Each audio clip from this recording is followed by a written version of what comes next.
Okay, sagutin natin itong isang nagtatanong. No? Ang ties po ba ng columns at stirrup ng beams nag-i-start after ng concrete cover or from rebars po?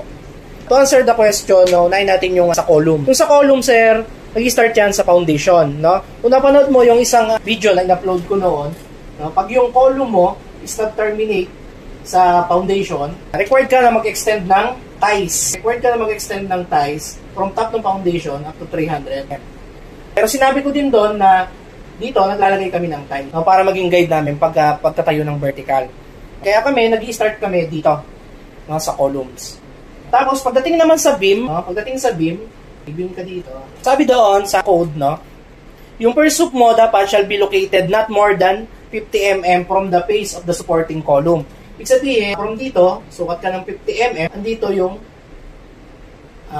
unang stirrups para sa beam. Ano? Kaya kung makikita mo yung mga schedule ng stirrups, lagi nakalagay yung 1 at 50, 10 at 100. Yung 1 at 50 na yon, ito yon.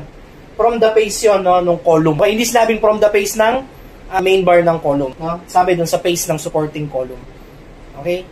Ayun, sana nasagot ko po yung tanong mo.